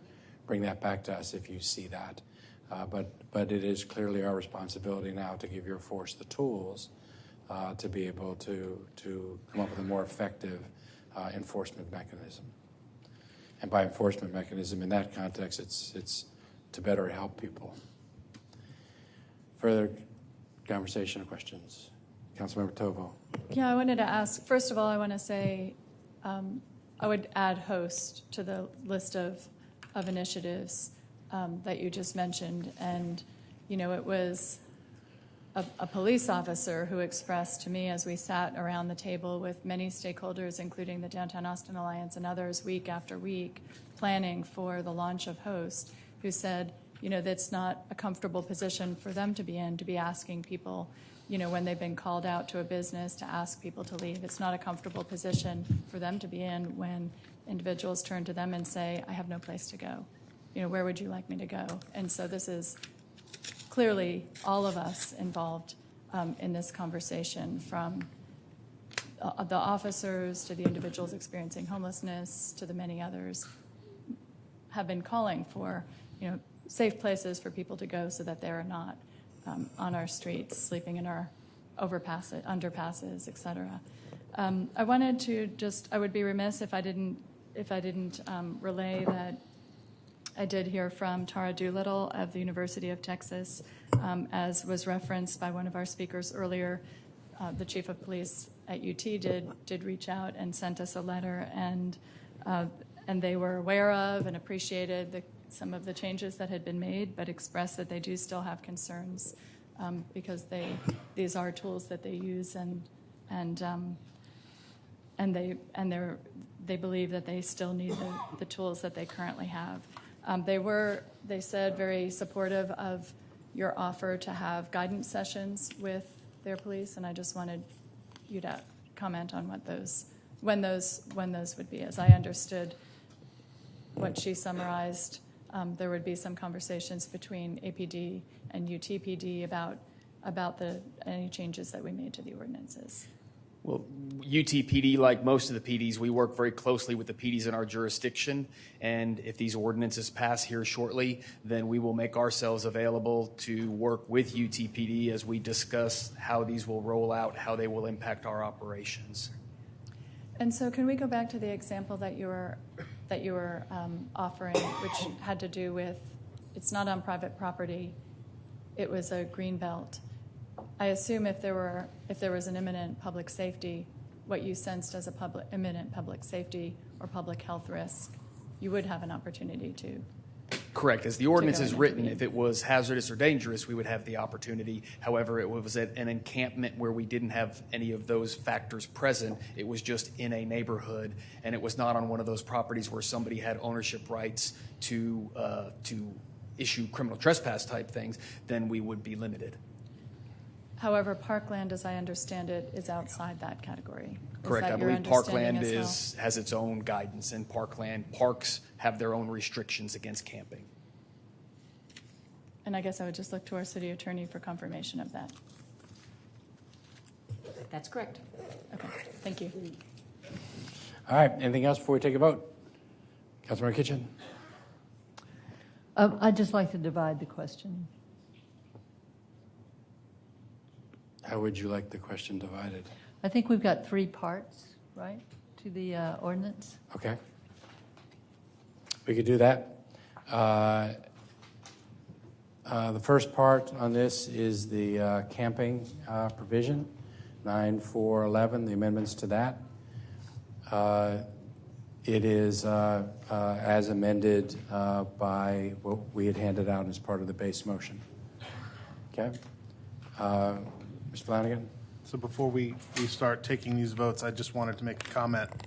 Thank you, Councilmember Tovo, for clarifying the Parks Rules questions, because that was going to be the question that I had. So those rules are not changing under this action today. I am prepared to vote for all 3 of these items. But I just want to note that we've been here before in this moment. Prior difficult votes that this council has taken following hours of difficult testimony, passionate, emotional, often met with rounds of applause or cheers or boos or hisses. The rhetoric that gets laid out before the council in advance of these votes often does not match the reality of the work or the reasons behind it. Reasons that many of us have talked about for weeks in town hall meetings, to the media, and in our own words on our websites and our newsletters. Council members do not debate every speaker that comes to the microphone. It would not be appropriate to do that. But often our silence is interpreted as acceptance of every word, both pro and con. That has happened before, and both sides of arguments pick and choose which versions of those rhetorics they decide to apply to every council member. But this council, more so than any, I believe, in this city's history, is ready to do the big thing and address this complex issue. As evidenced by a long list of resolutions prior to 10-1 that failed to result in significant action, often because of calls for going slower or for more study or for more analysis. But now, in just the last few years, we're starting to see a growing list of actual changes, investments, and now measurable improvements whose investments have been made specifically with youth and veterans experiencing homelessness. As the mayor said earlier today, I believe this city is united, maybe unlike any other city in America, to end homelessness. And while in true Austin fashion, we will debate into the night about the right tactics or strategies, I believe we are also united that the time for action is now. Not just this action, or the action we took earlier tonight for a new Housing First shelter, or the action we took in May approving a convention center expansion which will generate more dedicated funds, or the action we took last year to add dedicated money into the city budget, or other actions we've taken just in the last 2.5 years that I've been on the dais to provide public bathrooms, support private shelters, build affordable housing, or create innovative funding mechanisms like Pay for Success. But with tonight's vote, we should also remember that we are not ending homelessness, but I believe that day will come in this city and in this community, but only if we stick together as a community, and we will get there together. Thank you. Let's vote on these sections. First on the camping section. Those in favor of the camping section? Yes, Councilmember Alder? Make a motion to just pass the camping section on first reading. Okay, there's a motion to The camping section is in front of us. There's an amendment to pass it on first reading only. Debater, is there a second to the amendment to pass camping on first reading only? Councilmember Tovo seconds that. And Mayor? Discussion on the amendment to pass on first reading only. I just was noticing, if I could, the city attorney got a frown on her face. So is there an issue, a legal issue with? I'm just puzzled how we would do, I think you're trying to take out part 1 of the ordinance because there's an effective date on the ordinance, so if you pass. The scrivener would have to put an effective date on the bottom of each of them. You'd have to bring it back. Why? Because I'm passing it in pieces. Part 1 would have to come back. Yeah. If it passes only on first reading. In other words, we now have effectively 3 ordinances in front of us. Okay? First reading's in front of us. First reading only. Any discussion on that? No. But can I? It's your motion, so. Yeah, thank you. So I want to thank Councilmember Kassar and his co-sponsors for bringing this item. I agree that we should decriminalize the simple behaviors of camping, sitting, lying, and soliciting, and that our rules make it harder for people experiencing homelessness to obtain housing. I would like to thank Chief Manley and our legal department for clarifying that actions that are threatening, hazardous, or harmful are currently illegal and will continue to be illegal. I also would like to thank staff for clarifying that camping in parks is currently prohibited and also will continue to be prohibited. I've heard many concerns from the community, and I'm hopeful that through various efforts we have cleared up some misinformation and some misunderstanding. Many questions have been raised. Some of them are legitimate, some of them are not. I'm proud to be a co-sponsor of 184. I appreciate the broad strokes it takes to help us adequately address homelessness in Austin. I believe, though, that 184 will help us fill gaps that people are concerned about and provide clarity on that third bucket that the mayor identified. But at this time, I would really rather have 184 back and those answers back before we fully pass this item. I would like to pass the camping on first reading and approve the other 2 parts because I think we have come a really long way in our conversation over how to help people who are experiencing homelessness, but allowing camping with no parameters is, in my mind, going to complicate the direction that we're moving in as a city to collectively see homelessness as a problem that we can solve together and help get folks to housing. I'm concerned also about what we're telling the police on various things in terms of direction. But for me, where I come down, I think we need to take steps in this direction, but I don't think we have it fully baked for the camping part. I appreciate the amendments that have been made since this was first raised, but I would like to be able to signal that I want to decriminalize, but I am not ready to move forward on the camping without some of the clarity that comes from the options that 184 provides. Base motion is passing on all 3 readings. There's an amendment to change it to first reading only. Councilmember Kassar. Yeah, I'm going to speak against this amendment with the respect and collegiality that we've been, and recognizing that everybody wants to get to the same place here. There's been, a lot of conversation about taking more time. I'll only speak for myself, but 4.5 years of being on this council and not doing this until today, getting this done today, frankly, to me, feels like a stain on my conscience to have gone 4.5 years knowing that this was wrong. I was asked about this issue really early on in my time on council, and not having done something about it within my first week, I feel horrible about, because it's something that I just know is I just can't support anymore. And And every week that we go by that we leave these laws on the books, we know we're going to continue something that we all acknowledge here is wrong.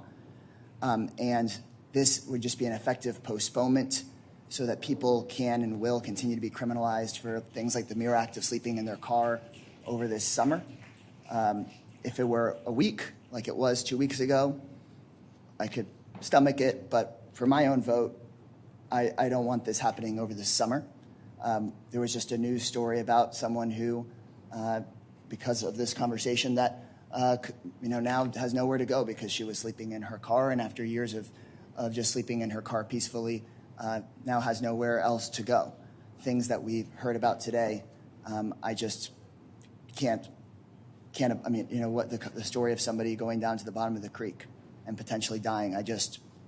I can't support this. Councilmember Tovo.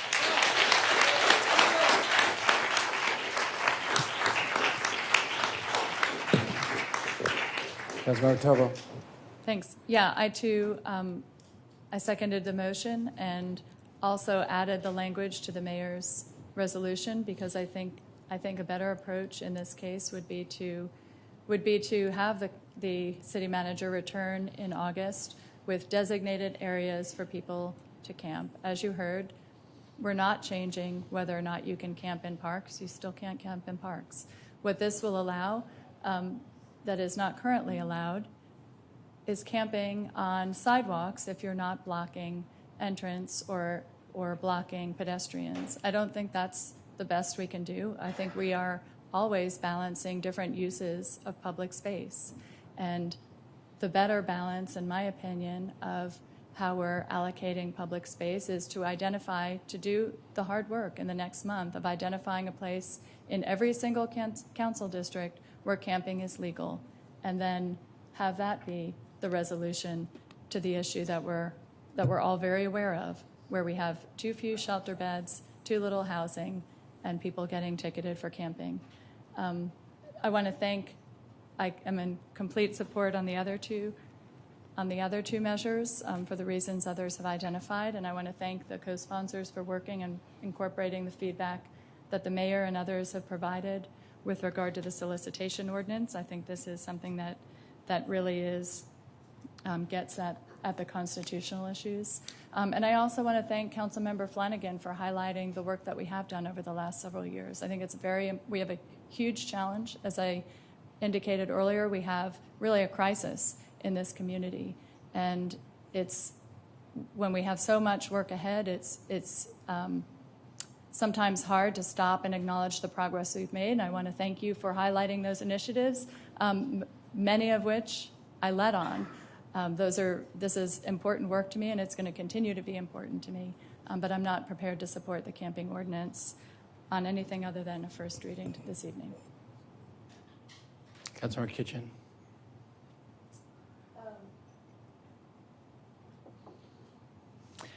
I do support decriminalizing.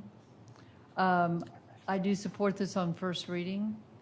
I am concerned that we haven't finished the job, because the bottom line is what's consistent for me is that we need places for people to live. And I think that what we've set up in 184 is we need to hold our feet to the fire, and by August, we need to come back and identify places in every district. I hope that all of you will be back supporting that, because we haven't, to my mind, I don't want to live in a city where it's okay for people to live under bridges and in green belts. I want to, and I'm not suggesting that anybody here is thinking that, but we have not finished the job. And it is critical that we absolutely must identify places and quickly. And so I support decriminalizing. I feel it's most appropriate to pass this on first reading. And that's my reasoning for that. Mayor Pro Tem. I wasn't prepared for this amendment. I thought we were about to vote on it, so I was tired, so I wasn't going to say anything. But I have to push back against first reading only.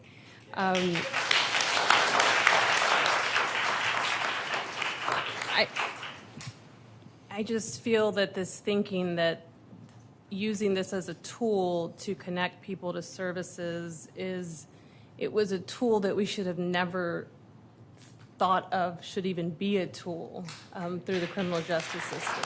And we are making good progress. I think this council has done a lot. I think the host team, is doing very progressive things. We have to do what is within our control. It is, speaking to, I said this with the earlier item, we can't control that the federal government hasn't extended Medicare health care for all. We can't control that, our state constantly puts prohibitions on health care, including hurting our ability to help organizations like Planned Parenthood fund necessary medical care. And so we have to do what is within our control, and this is within our control. And carving out, I would disagree that there are no parameters about the camping. There are parameters set in there. It's about, anything obstructing, anything that's a health and safety issue. And this sense of being entitled to not have to see things that we don't like needs to stop.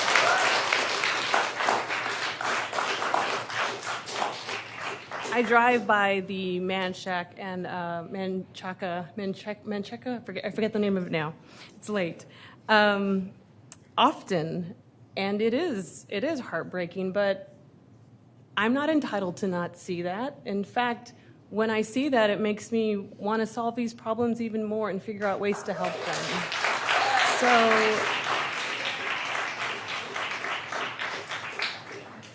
I hope that we can do this on all three readings. I regret having, I don't appreciate having to have split the question this way. There's been a lot of discussion. We've heard from our community. I have to say I'm so proud of the people that came out tonight to who admit that they have privilege and have come out to speak for the most vulnerable in our community. It makes me really proud to be an Austinite.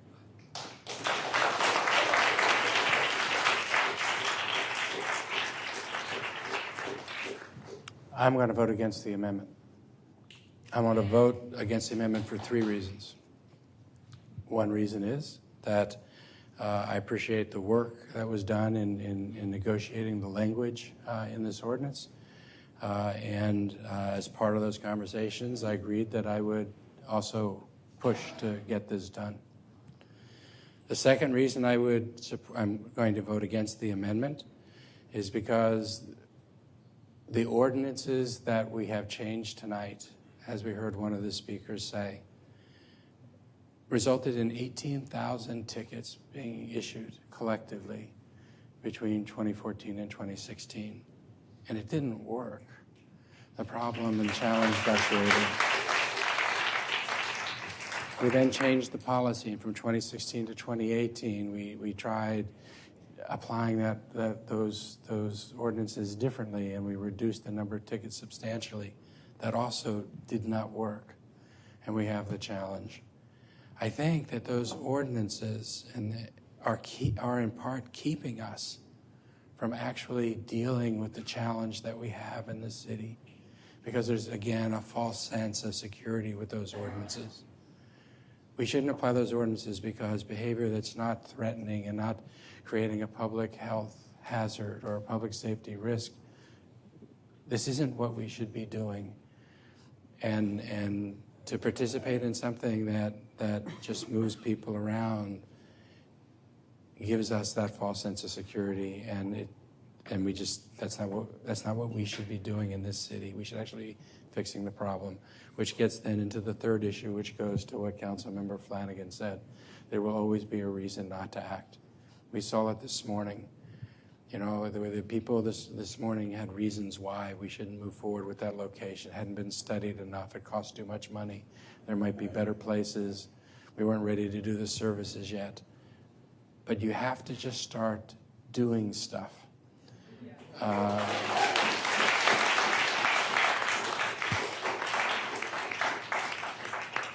And we're talking about between now and August. I don't believe that between now and August we're going to be confronted with a significant challenge from these ordinances being changed the way that they are. And if that presents something that we haven't seen, then I think that's going to be really good data for us to have. But I think that everything we can do to keep the pressure on all of us to actually move forward in real ways in August, I'm in favor of doing so that we actually act in August. The worst thing we could do would be to get through what we have done here the past week and not move in real ways in August, and I think this is the best way to ensure that we do. Further discussion on the amendment. Mr. Renteria. I'm not going to be able to support that, splitting it up either. You know, growing up there in East Austin and all the gentrification that has been going on over there, you know, I seen my friends, you know, struggle, you know, as they're getting older, their parents, you know, I seen a family that lived 40 years in one house that I thought they owned, but then they got kicked out, and two of the young sons had nowhere else to go. There was no place for them to move to. One had a severe drinking problem, had a demon that he couldn't, you know, he just couldn't get any. I mean, no matter how hard we try to help him, he just could not get that demon off his back. And he as long as you left him alone, he slept there underneath the bridge. You know, I know a lot of these homeless people are sleeping under the bridge right now. You know, and I go and talk to them, and I asked them. I said, "Do you want to come back and we'll help you try to find a shelter?" And they said, "He said no." He said, "I'm content living here in my old neighborhood. I don't want to go anywhere else. You know, I want to stay here. This is where my home was, and I consider it that this is my home." You know, and you know, we helped a lot of the homeless people that were getting tickets for drinking out there in the park, which was totally unfair. It wouldn't, you know, we had families that came out here to the auditorium shore with their wine bottles and listening to music, drinking, and they never got a ticket. But on the east side, they were getting tickets just because they were drinking out there in the park, enjoying the cool afternoon. You know, that was totally unfair. You know, if we really wanted, you know, fix the injustice that we had to live through here in this segregated city, you know, when I was growing up here, you know, we need to take care of these problems. And that's why I've been an advocate for affordable housing. You know, we have over 800 units right now just in one little area there on East Austin, around 4th and 5th and 6th Street, that we're building affordable housing for the ones that are really low income. People are making 30% and under. You know, we have senior housing, you know, at Rebecca Bain. They were getting tickets because Rebecca Bain did not allow people drinking on their grounds. They had to go to the park next door. And they were getting tickets, and they were coming to us and say, Bill, I said, you know, they're giving us these tickets, you know, just for drinking. We're not allowed to drink outside. We want to enjoy this nice park that we have. We live right next door. And there's no signs out there saying you can't drink, but they were getting tickets anyway. You know, and they couldn't afford those tickets. I mean, the fines were extreme. You know, and that's why I'm supporting this resolution, and I can't support dividing it up. Let's vote on the amendment to go from third reading, all three readings, to first reading. Those in favor of the amendment, please raise your hand. Councilmember Kitchen, Councilmember Tovo, Councilmember Alter. Those opposed to the amendment, please raise your hand. It's the balance of the ballot. Let's take a vote on the camping section, all three readings. Those in favor, please raise your hand. Those opposed, Councilmember Tovo voting no, Councilmember Alter voting no, the others voting aye. It passes.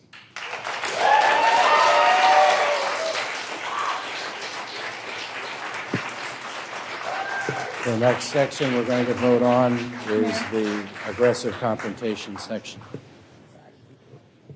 next section, we're going to vote on the aggressive confrontation section. Anybody objection for us doing the other two together? Let's vote on the last two together. Okay, so let's vote on the whole thing. Those in favor, well, I can't. Divided the question. There's a part 4. Part 4 is the part 4 is just the effective date. So I think if you just vote on the ordinance minus what you just voted on, which is the part 1, if you can vote for everything else altogether, then we'll be finished with this item. Okay, so let's vote on everything except part 1.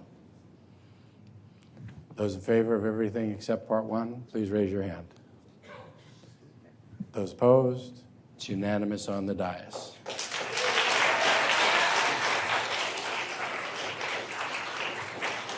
So I think with that, item number 185 has passed. There were 2 no votes to the part 1, but there were more than 7 or more votes for all of it, so it passes tonight.